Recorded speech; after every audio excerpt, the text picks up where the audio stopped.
I remember the first time I heard Badmotorfinger by Soundgarden. It was a time when grunge was just starting to come out.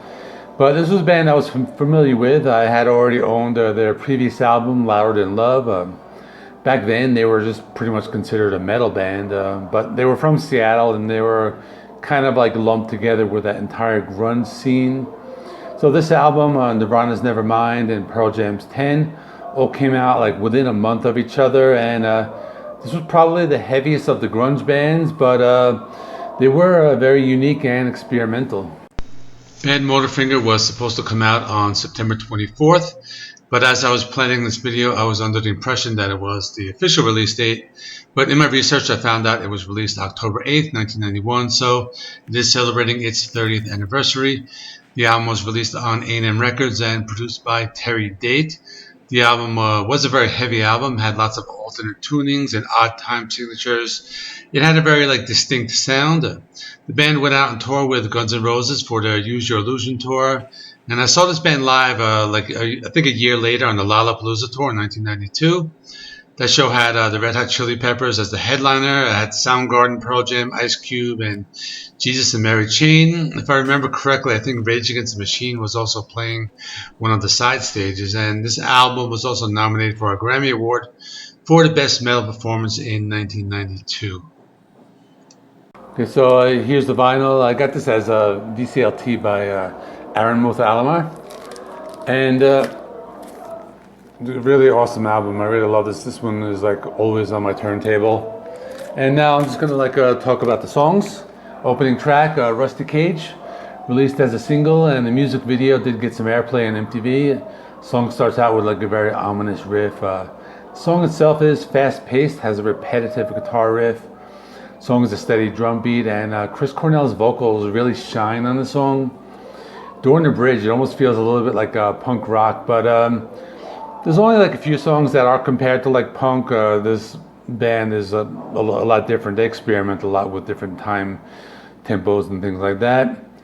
The song actually does slow down towards the end, and they start playing some heavy riffs, kind of like these fast, slow, Black Sabbath-y riffs. Next is Outshined, another single. This is more of a sludgy and slow with a very heavy riff. The guitar is tuned down, the low E string is tuned down to a D. The song has some melody. Chris Cornell sings along with the guitar riff. The song has that famous line, "I'm looking California and feeling Minnesota," and they even made a movie called "Feeling Minnesota" a few years later, inspired from that particular line. Next is some more sludge rock with Slaves and Bulldozers. This has a thick bass sound and followed by a feedback-driven opening guitar riff. This is another slow and heavy song with lots of melody. Another song that's often played live. This was actually the last Soundgarden song played before Chris Cornell's death. I really like the guitar solo on the song. It has a lot of noise and feedback, but at the same time, it just works perfectly with the song. Next is a fast-paced song called Jesus Christ Pose. This was a single. The song uses the drop D tuning as well. They had a music video on MTV. It was banned because it was the controversial nature of the video. One of the images had a girl on a cross. But this video is on YouTube if you do want to look it up. Next is a short song, a little over 2 minutes, called Face Pollution. A fast song with a punk rock edge. The shortest song on the album, and it's also a fairly simple song with a fast drum beat. There are some cool time signature changes towards the end of the song. Next is called Somewhere. This one has a vocal intro. It's a slower song, has some heavy riffs. I like the breakdown in the song. You do hear the isolated bass guitar, followed by a noisy guitar rock solo. Next, Soundgarden starts to explore psychedelic rock with Searching With My Good Eye Closed. It has a slow, trippy guitar riff with some spoken word parts.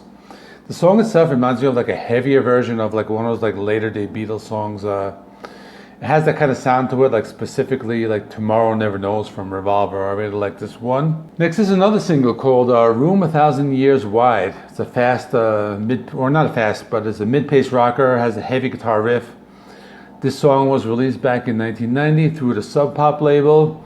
They later put it on this album.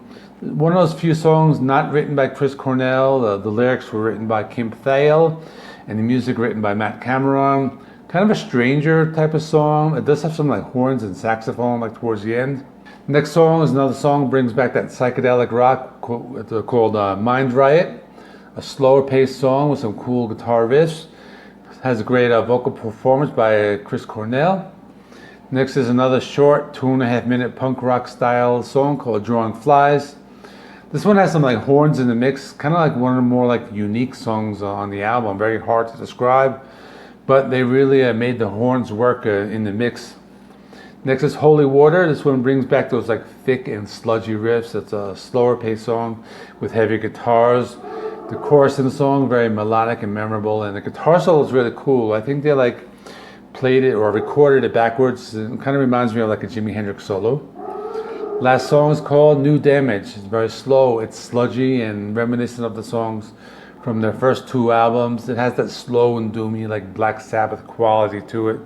Lots of noise and feedback. So, in conclusion, it's one of my favorite Soundgarden albums, one of my favorites from the year 1991. The album does not have any bad songs, no weak songs. It's just one of the best from the grunge years. Let me know in the comments what you thought of the album. Next, I have 2 more anniversary reviews for Red Hot Chili Peppers and Black Sabbath. Then the weekend's coming up. I did a Soundgarden ranking video a few months ago. I'm going to put a link to that right there. If you want to watch that next, I'll be talking about all the Soundgarden albums and I'll rank them from worst to best. So maybe you can see what I chose for number 1. And that's it. My name is John. This is JC Rock and Metal Reviews. Thanks for watching. Check out my other videos and I'll see you in the next one.